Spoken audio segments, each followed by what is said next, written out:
I appreciate everybody tuning in.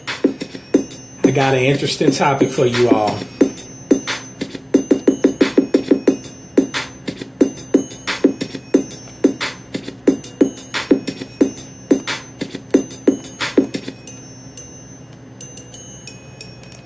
Right on.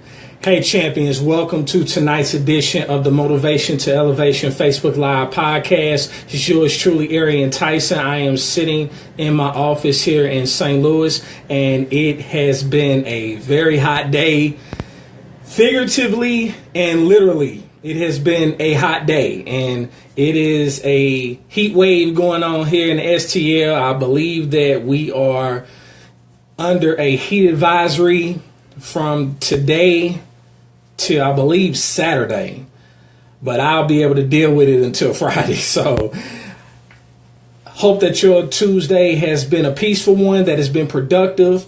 And I want to talk about a sensitive subject. I have reservations about this particular topic because it is sensitive. But one thing that I don't have is fear. Two things I fear in life, and neither one of them is this topic. Neither one of them is this topic. And so I want to talk about the difference between reality and the perception of reality. So that's going to be the subject. And I'm going to use two reference points. And I don't know if you all have been following over the last 9-10 months or so this ongoing saga with Colin Kaepernick. And now he's pretty much out of the NFL. He can't get a job. And the reason that he can't get a job is really up for debate right now. But there's a lot of undertones that plays a role in that. And a former quarterback by the name of Michael Vick made some very controversial comments within the last 48 hours about Mr. Kaepernick. And then the second thing that we're going to discuss is something that I have noticed on and off social media recently that is really getting on my nerves. And I'm going to weigh in on it. I'm going to, give my take on it because I had a chance to comment on a post that I saw earlier today where I was able to leave my 2 cents. So let's dive in because I don't want this to be all night. For those who have not paid attention or heard about comments that Michael Vick made, Michael Vick is back in the news because he made some controversial comments recently in reference to a quarterback, Colin Kaepernick. Colin Kaepernick was the quarterback who last football season basically decided not to stand for the national anthem. And the reason he was not standing, that he was kneeling for the national anthem, to draw attention to all of the police brutality and the injustices in this country by police killing unarmed individuals, most notably unarmed blacks and other minorities. The thing about it is, Michael Vick decided to go on national television on a show on FS1, and he decided to tell Colin Kaepernick or give him some advice. One thing I hate about advice is when I don't ask for it. Unsolicited advice is not always good. And in this case, the same could be said about Michael Vick's comments. Michael Vick decided to tell Colin Kaepernick that the reason that he's not a quarterback in the NFL right now is not because of the fact that he decided to kneel for the national anthem. It's because of his quarterback play. And then also he said that he should clean up his image. He should cut his hair, so to speak. Now, for those who don't really know Michael Vick's story, Michael Vick spent most of his career with the Atlanta Falcons. Hey, cuz, spent most of his career with the Atlanta Falcons. Drafted number 1 overall, probably one of the most dynamic, athletic quarterbacks ever. He basically elevated Atlanta to really back to relevance, so to speak. And this was after the Dirty Bird era. And so basically, a little bit over a decade ago, Michael Vick went to jail because he not only participated, but he basically led a dogfighting ring where if not hundreds of dogs were killed and so on and so forth. So he was convicted of a felony and served time in a federal prison. And he was out of the NFL for 2 years. And so at age 29, he was able to get signed by the Philadelphia Eagles and began to start to resurrect his career, so to speak. Here's the difference between Michael Vick and Colin Kaepernick. Colin Kaepernick has committed no crime. Colin Kaepernick has exercised and is exercising his First Amendment rights that are in the Constitution. He has committed no crime. He has never been arrested. He's never been in jail. He's not a convicted felon like Michael Vick is. When you are a convicted felon, if you don't change what you did or your mindset prior to the issues that caused you to be in jail, then you will look like an old fool because back then you were a new fool. In the case of Colin Kaepernick, he has committed no crime. He has served no time whatsoever. But this man who is a convicted felon and has served time in a federal prison has told this man that in order for him to get a job in the NFL, he's going to have to clean up his image. Now, as Allen Iverson was revolutionizing the NBA by his braids and cornrows and so on and so forth, Michael Vick did that when he came into the NFL when he was drafted in 2001. And so we didn't hear that when you had your cornrow, when you had your dreads, when you had your braids, when you had your cornrows. We didn't hear that from you. We didn't hear anyone saying you need to change your image or you need to cut your hair off. It wasn't until you went to jail, which leads me to this whole thing about reality versus perception of reality. And here's why I say that, because earlier today, I was inboxed a message that really disturbed me. And it was based on a comment that I made on someone else's post. And what gets me about it is they said this, and I want to make sure I quote them correctly. They said that your intentions don't matter. Perception is reality. If people perceive you the wrong way, it doesn't matter what your intentions are.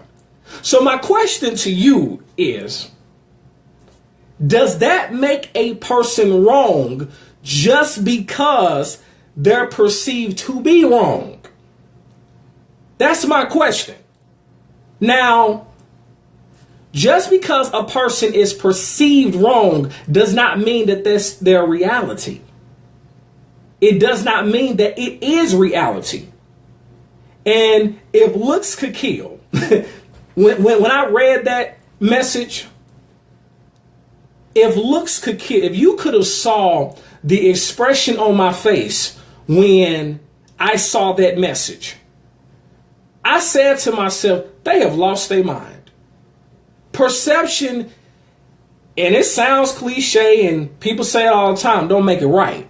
Perception is not always reality. In many cases, perception is never reality.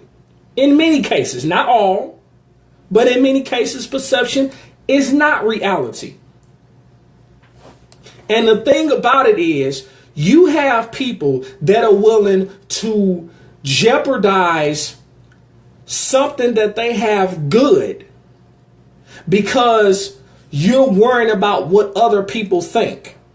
And I'm speaking as someone who spent most of his life caring too much about what other people thought of him. But because when you get to a place in space where you're comfortable in your own skin, you really begin to care 2 cents about what other people think or how other people perceive you, because you know your morals, you know your values, you know what you stand on, you know the truths and the principles that have been instilled in you that you live by up until this very day, from the time that it was instilled in you as a child to adolescence, to teenagehood, to adulthood, etc. Your intentions actually do matter, because it does come down to intent. And people don't seem to get that. People don't seem to understand that. And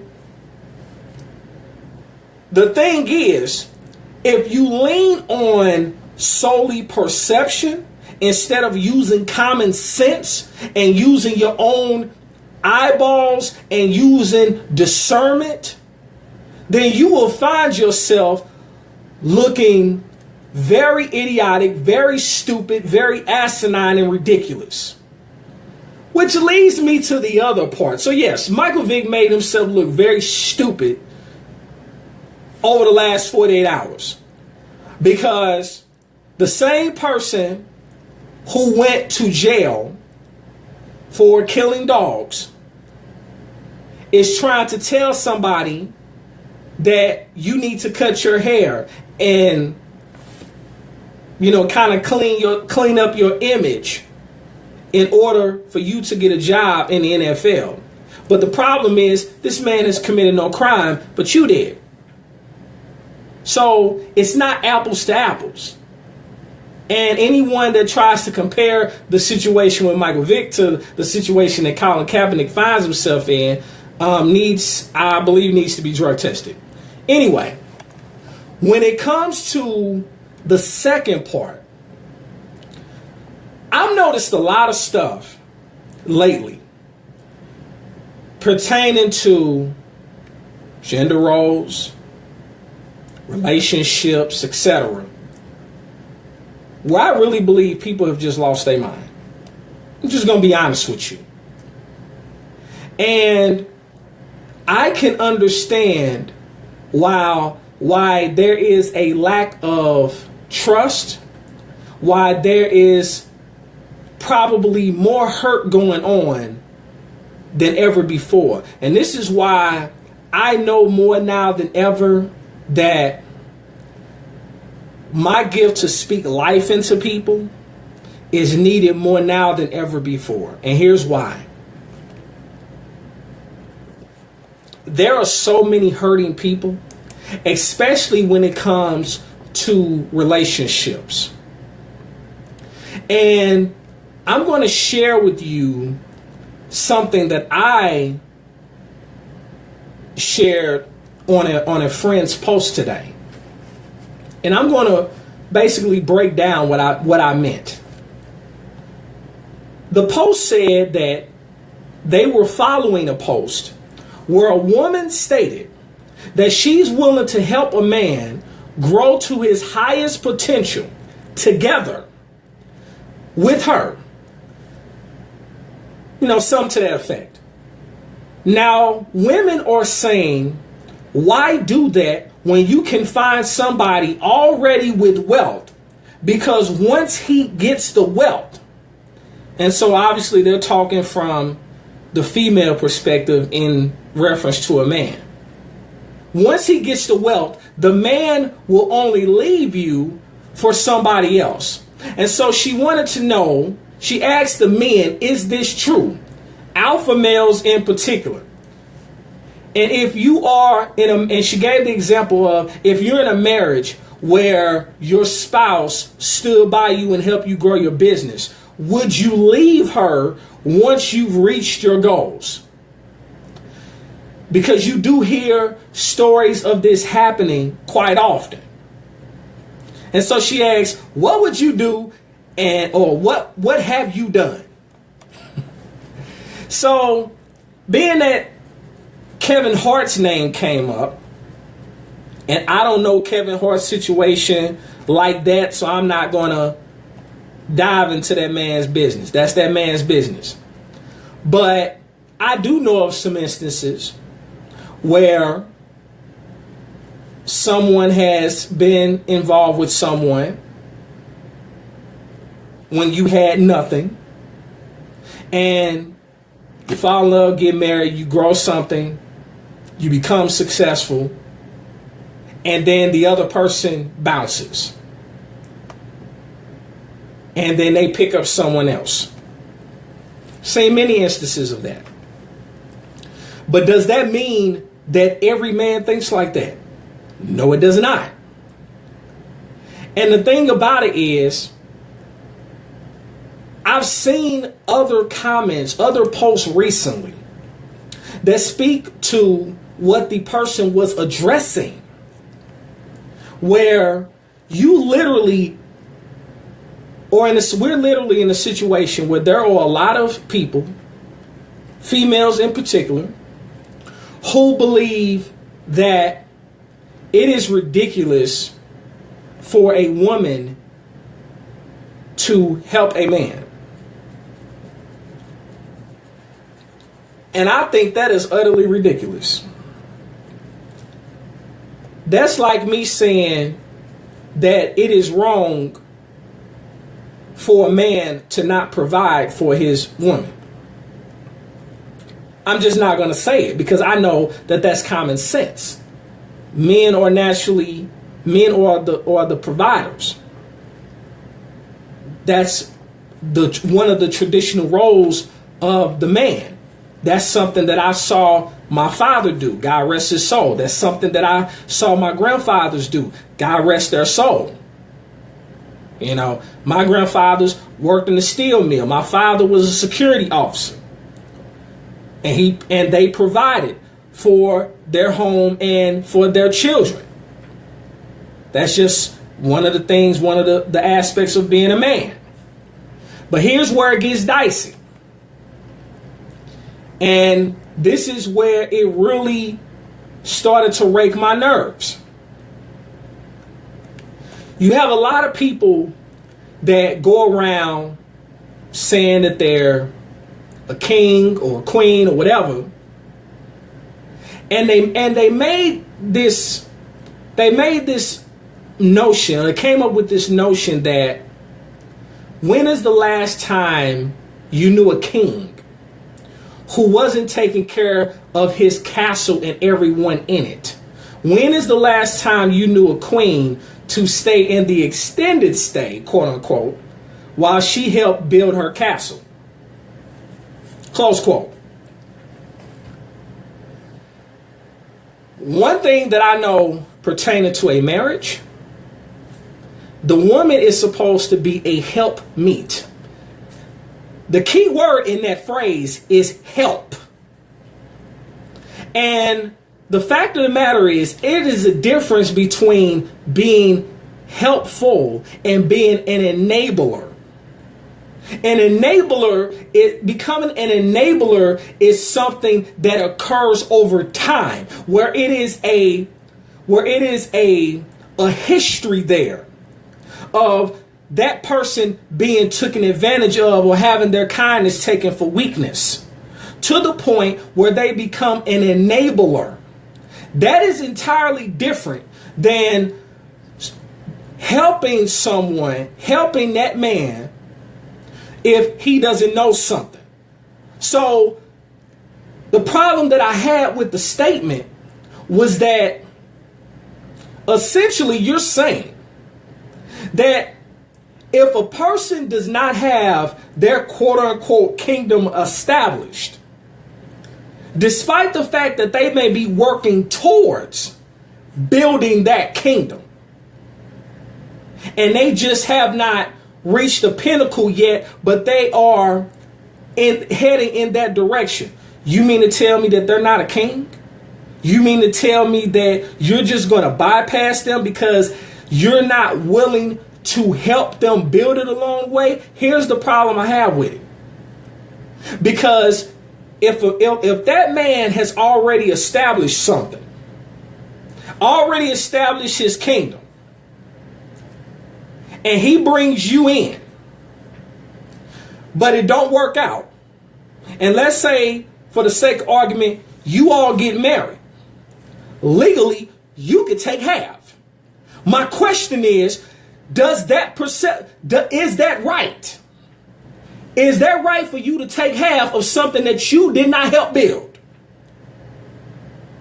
And ironically, there are some people that actually think that there's nothing wrong with that. And I think they need to be drug tested. Something is more valuable when you help build it. When you help build something, it is more valuable. So yeah, let's say, for example, you all start from nothing and you all build to a multi-million-dollar franchise on the business side, but romantically you all don't see eye to eye, you growing apart. Is that person entitled to half of that business? Yes, they are.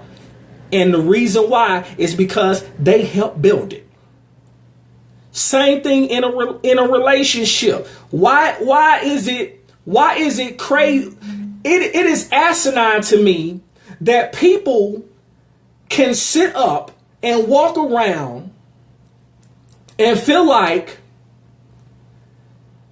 all they have to do is basically come in, get in where they fit in, because the man has established everything. I don't know too many women that like to fit in. I don't know too many women that like to fit in. And I know a lot of single women, I know a lot of married women. And none come to mind as far as fitting in. And the reason I say that is because fitting in would require some submission. But in the days and times that we live in, submission sounds like a bad word. But it really is not, because they'll say, well, you got to give me something to be, to submit to. If this man is working a job, working 2 jobs, has his own business, if he has his own place to stay, if he's not relying on his family to help him, but he doesn't have 2 cars and he's not living in a $250,000 house, you're not going to look at me with a straight face and tell me that man ain't a king. I'm sorry. It's not going to happen. Because you're not going to get away with it with me. Because no matter what people say, what people think, don't let people's perception of you change or dictate how you move. Don't let it. Don't allow them. Don't give them that type of power to choose how you move. And the thing about it is this, and cause you're right, yeah, teamwork does make the dream work. That's what I always thought. But apparently, Teamwork does make the dream work. However, they apparently think that you have to be able to they also think that you have to also be able to have your entire you have to have your household established, and then I just come in. Well, here's the problem. Here's the problem with that delusion. That's his house. When you put that out there like that, that's his house. And it's hard for somebody to come into my house and tell me how to run my house. But if someone has contributed, if someone has helped me build it, then they can voice their opinion. And what they say does matter, because we were in this together. We built it together. But if you ain't contribute, if you ain't help with none of the legwork, if you didn't help when the vision was being, foreshadowed, so to speak, if you wasn't there, why should that person really respect you? Will Smith once said, if you're absent in my struggle, you don't deserve to be present in my success. So that means that in order for me, so basically what you're saying is, by people that have that mindset that, that man got to have everything established before I come in, etc. You're basically saying that you're going to tuck tail and run, or you're giving off that illusion that if times get tough, and hard times will come undoubtedly, because nobody stays on the mountaintop forever, a legitimate argument is being made that you're going to bounce.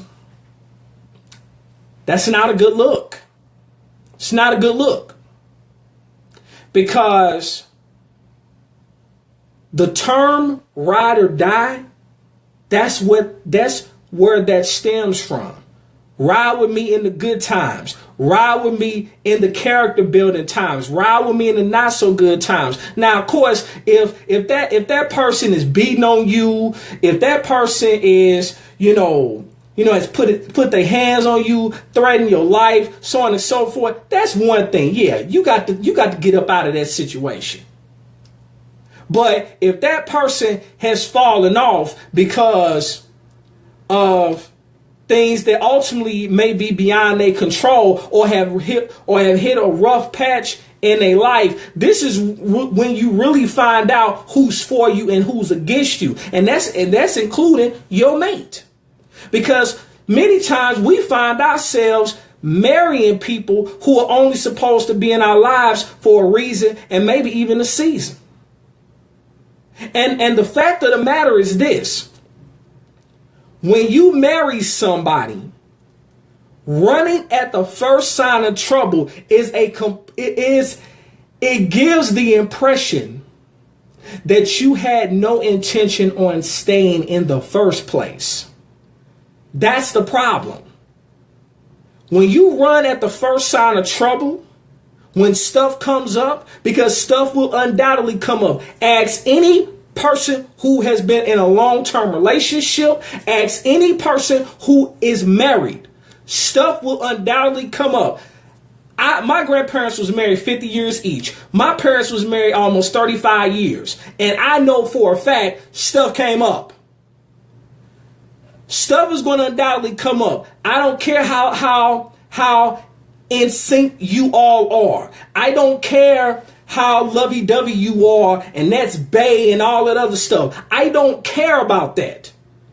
And matter of fact, I actually detest that word bae. I really do. But anyway, stuff is going to undoubtedly come up. And if you're not willing to stick by that person in the valley low, you really can't appreciate them when they on a mountaintop. And I hope you understand. I hope you get that. Because the truth of the matter is this: if you are going to allow And cause you're right. Yeah, the sun will shine, the rain is gonna come. And she's speaking as a married woman. So she knows what she's talking about.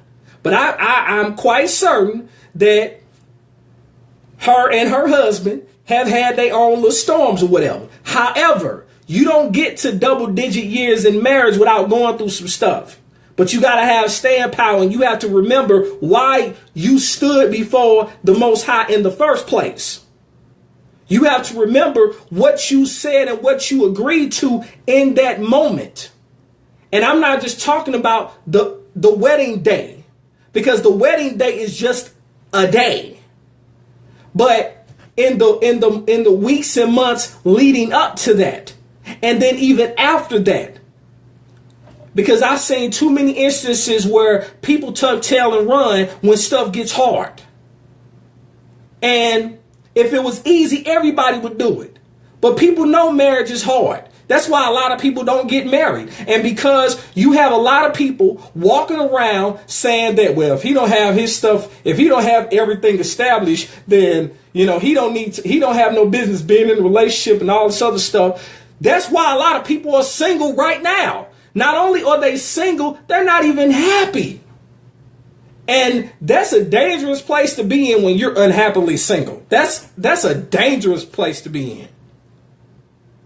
And so what I would challenge anyone that sees this, anyone that's watching this, what I would challenge them to do is realize that you're not going to always have it together.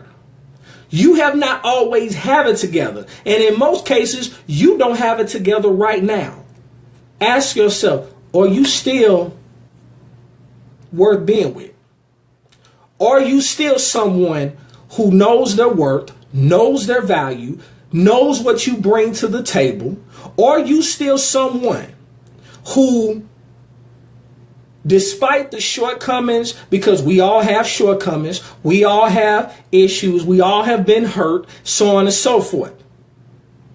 Can you still love that person in spite of the scars that they may have that you are not even responsible for?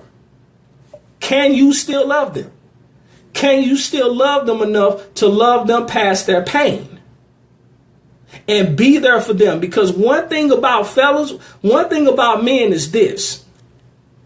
More than anything in the world, a man wants to know that he is loved, that he is respected.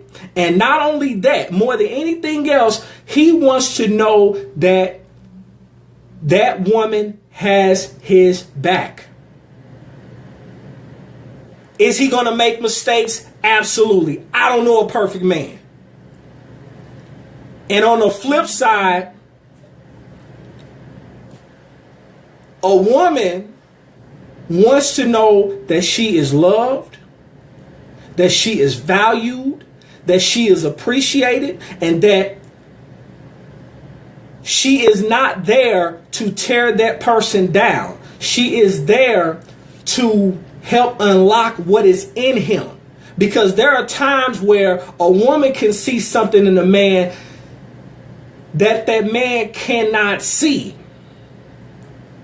Because most men don't sit around worrying about what another person is doing because they're too busy grinding, because that's what a real man does, because he has to take care of his responsibilities to his wife and to his family. And I've said it often that any man that does not take care of his responsibilities to his family and to his children, do me a favor, stop calling yourself a man. Because I believe that those that have that crass thinking that I can't be with you until you have all of these things in place, I believe that the ones that they keep running into are just little boys. Because I can accept when someone says some men or some women, but when you say these men or all men or all women. Nothing is all inclusive. Nothing is all inclusive. And the reason being is because everyone is not the same. And that's something that we got to be careful about. Stop putting everybody in the same box. Stop putting every woman in the same box. Stop putting every man in the same box, because we're all different. No two men and no two women are the same. They're not. And if you go into something thinking that all they got to do is slip up once, because I've seen an instance where I've seen someone throw, and I have permission to share this because I got permission from the person. I've seen a relationship where someone threw a relationship away because of the perception of what she thought reality was. Forget about the fact that he was being the provider. Forget about the fact that he was spending time with her. He was making time for her. Forget the fact that they were praying together. Forget the fact that they went through a lot of different personal issues, so on and so forth. Forget all of that. He did one thing that she didn't like, and she threw everything away. So essentially, you can do 99 things right out of a 100. But it seems to me, it's ridiculous to me that one thing, now obviously the one thing is dependent upon what it is, but that one thing, that one issue, the one disagreement will cause you to destroy or overshadow or somehow overshadows all the great things that person has done. And so when I had that conversation with that person, when that was shared with me, it kind of, I was kind of taken back. And, those that know me know why. But I was kind of taken back by that, because there's no such thing as a perfect relationship. You're not going to get perfection, boo-boo. You're not going to get it. It's not going to happen. Nobody brings 100%. But can you compliment that person? Can you be that person's strength when they're weak? Can that person be your strength in your moment or moments of weakness? That's what it boils down to. Because if the kingdom starts to crumble, are you going to tuck tail and run? Or are you going to ante up and kick in? And if you have to ante up and kick in, if that person needs your help, because many times men get criticized for not asking for help. So it can't be both ways. One minute you're criticizing a man because he's too proud to ask for help. But then on the same notion, you're criticizing the man because he needs help and you're helping him, but I guess you're quote unquote helping him too much. It can't be both ways. You got to find a healthy medium. You got to find it. If that man is working 2 jobs and he comes home and there's nothing there to eat, and you've been there all day, and you probably ate and there's nothing there, how selfish are you? I'm just saying, like, you got to be able to bring something to the table. And I'm not talking about just what's in between your legs. You got to bring more than that. You have to bring something substantial to the table. And that's men and women. But I think I'm going to do a part 2 to this, because I just realized what time was. I'm going to do a part 2 to this because, as you can tell, like this is really like this issue is really getting on my nerves, because this is one of the many reasons why there are a lot of unhappy people, because they haven't dealt with their own issues. They are playing the blame game, blaming everybody, but not taking accountability and responsibility for their role in it.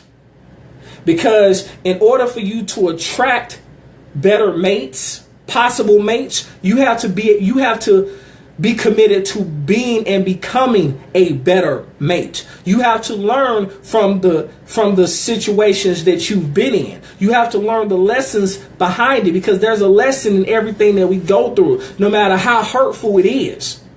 And if we don't learn the lesson, we're going to repeat it. And so, on that note, I'm going to call it a night.